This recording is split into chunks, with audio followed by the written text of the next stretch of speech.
नमस्कार बच्चों, मैं आज आपके सामने 11th क्लास के पॉल साइंस के चैप्टर्स में से कुछ इम्पोर्टेंट क्वेश्चन बताने जा रही हूँ जो आपको एनुअल एग्ज़ाम में बहुत मदद करेंगे। आप उन्हीं को याद करके जाएं तो मैक्सिमम क्वेश्चन आ जाते हैं उसमें से। तो सबसे पहले सपोर्ट थ्योरम में ही दिया हुआ है संविधान क्यों और कैसे। तो पहला चैप्टर हमारा ये है और इसमें पहले एक संविधान क्या है, इसके चारों ओर जो पिक्चर्स बनी है बिल्कुल करेक्ट है और इसके अकॉर्डिंग अगर आप याद कर लोगे तो ये 2 नंबर का क्वेश्चन आ जाता है। और संविधान की आवश्यकता क्यों है, 5 पॉइंट दिए हुए, इनको अच्छे से पढ़ के लिख सकते हैं आप। और नेक्स्ट, संविधान की आवश्यकता क्यों है, संविधान क्यों जरूरी है, संविधान क्यों महत्वपूर्ण है। इस तरह से घुमा के क्वेश्चन आते हैं लेकिन आंसर सेम होता है और इसका आंसर दिया हुआ है, ये भी आता है पेपरों में। और नेक्स्ट है संविधान की सत्ता में ये बताया गया कि संविधान में क्या क्या बातें डाली गई थी और कैसे कैसे किन लोगों का समर्थन था और किन लोगों की आवश्यकताओं के लिए बनाया गया। तो ये भारतीय संविधान के बारे में बात की गई है। हमारी भारतीय संविधान सभा का गठन कब हुआ, इसकी प्रकृति क्या है, ये पूरा दिया हुआ है आपको और ये आप अच्छे से याद कर जाएं तो सही से आंसर भी इससे करेक्ट हो जाएगा। और संविधान सभा की पहली बैठक कब हुई और ये संविधान सभा के अध्यक्ष कौन थे, संविधान सभा को भारतीय संविधान को बनने में कितना समय लगा और कितनी बैठकें हुई और ये कब अंगीकृत किया गया, कब लागू किया गया, ये सब 2-2 नंबर में क्वेश्चंस आते हैं। इसके अलावा भारतीय संविधान किन चीज़ों को ध्यान में रख के बनाया गया और किन से प्रभावित हुआ भारतीय संविधान बनाते समय, किन बातों को लिया गया। तो ये राष्ट्रीय आंदोलन की विरासत, सहमति और पर आधारित निर्णय, ये सब 3-4 पॉइंट दिए हुए हैं, 4 पॉइंट दिए हुए हैं, इनको आप अच्छे से कर लीजिए। और इसके अलावा भारतीय संविधान के स्रोत क्या है, मतलब भारतीय संविधान में कौन सी बातें कौन से संविधान से लेके डाली गई और 75 जैसे इसमें बताया गया कि 75% अंश भारतीय सरकार अधिनियम 1935 से लिया गया। ऐसे ही ब्रिटिश संविधान से भी हमारे लिया गया, अमेरिका के संविधान से, आयरलैंड के संविधान से, फ्रांस के संविधान से, कनाडा के संविधान से। तो ये सब पीछे हमारे टेक्स्ट बुक में भी बहुत अच्छे से टेबल बनी हुई है और ये इस तरह से क्वेश्चन आ जाता है कि भारतीय संविधान को उधार का साया कहा जाता है, तो स्पष्ट कीजिए। तो इसमें ये सारी चीज़ें या इस तरह से आ जाता है कि सिद्धांत रूपी पुष्प है इसमें, तो इसको स्पष्ट कीजिए। इसकी 1 नंबर वाले, 2 नंबर वाले, 4 नंबर वाले, 6 नंबर वाले क्वेश्चन जो और कार्टून वाला क्वेश्चन, पैराग्राफ वाले क्वेश्चन, ये जो है अगर तुम स्वर्णिम बिंदु ही कर जाते हो तो ये सारे फटाफट क्लियर हो जाएंगे और पढ़ने में कोई देर नहीं लगेगी। इस तरह से ये लेसन याद किया जा सकता है और इजी लेसन है।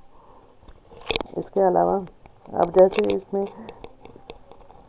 भारतीय संविधान के गठन पर प्रकाश डालो, तो इसमें ये बताया गया कि भारतीय संविधान की भारतीय संविधान की प्रकृति कैसी है और इसमें इसका गठन किस तरह से हुआ, किस तरह से इसमें कौन कौन से लोग शामिल थे, किन के हितों का ध्यान रखा गया और भारतीय संविधान में क्या कमियां हैं, ये सारे इसके आंसर भी इसमें बराबर दिए गए हैं, आप इन्हें अच्छे से कर लीजिए। और नेक्स्ट ये कार्टून है, ये बहुत इम्पोर्टेंट है। इसके अलावा जो भी बुक में कार्टून है वो करके जाइएगा क्योंकि क्वेश्चंस आ जाते हैं कार्टून का। 1 नंबर 4 अंक वाला क्वेश्चन तो जरूर ही आता है।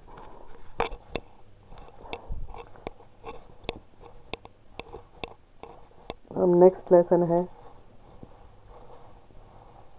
भारतीय संविधान में अधिकार। इसमें है अधिकार क्या है, मौलिक अधिकार कितने हैं और कौन कौन से अनुच्छेद में हैं, ये भी बताना। ये भी आ जाता है कि कौन से अनुच्छेद में कौन सा अधिकार दिया गया है, या समानता का अधिकार किन अनुच्छेद में दिया गया है, स्वतंत्रता का अधिकार किन अनुच्छेद में दिया गया है, कर्तव्य कौन से भाग में दिए गए हैं, कौन से अनुच्छेद में दिए गए हैं, और कितने कर्तव्य हैं, अधिकारों का घोषणा पत्र किसे कहते हैं, राज्य के नीति निर्देशक सिद्धांत क्या हैं, और ये सब क्वेश्चंस बन के आते हैं। अब इसमें अधिकार क्या है, अधिकारों का घोषणा पत्र, भारतीय संविधान में मौलिक अधिकार किसे कहते हैं, और सामान्य अधिकार और मौलिक अधिकारों में क्या अंतर है, और स्वतंत्र समानता का अधिकार, स्वतंत्रता का अधिकार, ये हमारे टेक्स्ट बुक में नहीं दिया हुआ, लेकिन ये अनुच्छेद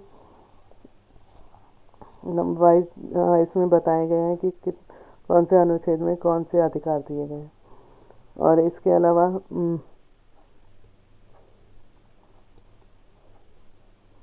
ये संवैधानिक उपचारों का अधिकार, बहुत इम्पोर्टेंट क्वेश्चन हैं, ये आते हैं।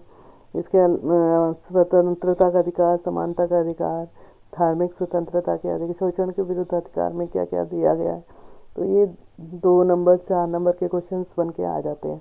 ये इतने अच्छे ये पिक्चर्स बने हुए हैं, टेबल के थ्रू बताए गए हैं, तो ये 4 पिक्चर्स के माध्यम से तो आप इसको बना दें तो भी नंबर मिल जाते हैं। और परमादेश वगैरह, उत्प्रेषण, बंदी, प्रत्यक्षीकरण, ये सारी चीज़ें अलग अलग से क्वेश्चन बन के आ जाते हैं।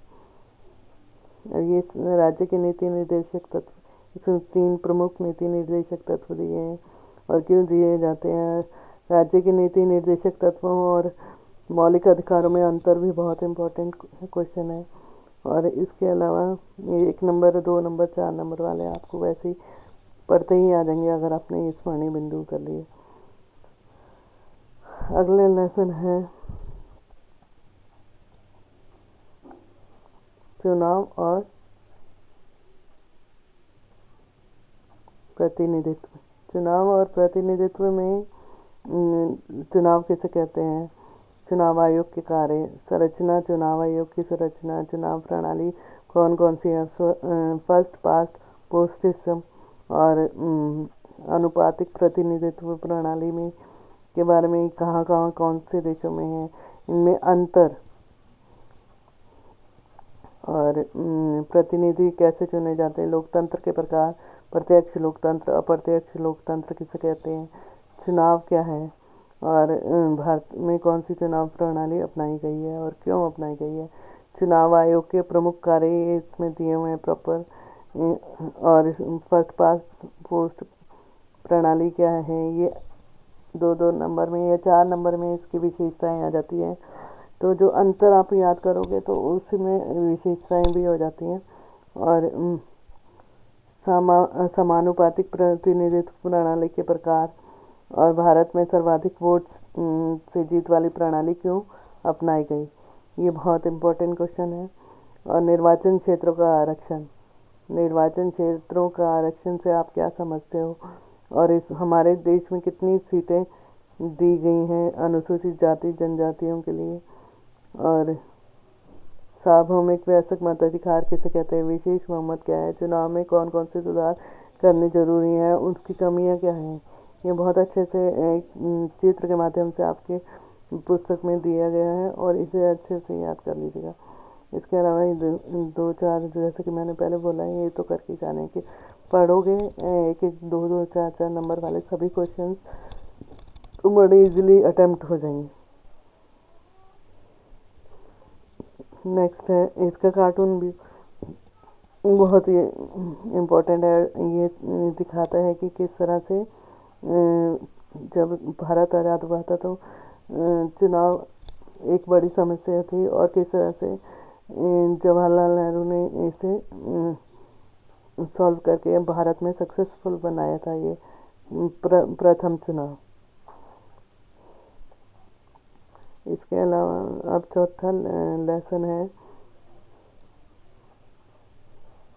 कार्यपालिका। कार्यपालिका क्या है, कार्यपालिका के प्रकार, कार्यपालिका की शक्तियाँ। कार्यपालिका वह है जो नियम कानूनों को लागू करती है। इसका अर्थ और इसकी विशेषताएं। संसदीय कार्यपालिका, अर्ध-अध्यक्षात्मक कार्यपालिका और अध्यक्षात्मक कार्यपालिका में अंतर और इसकी विशेषताएं क्या हैं, और सामूहिक नेतृत्व के सिद्धांत पर आधारित कौन कौन सी दो कार्यपालिका हैं, और संसदीय कार्यपालिका में राजनीतिक कार्यपालिका, स्थायी कार्यपालिका में अंतर। राजनीतिक कार्यपालिका किस पर आधारित होती है, और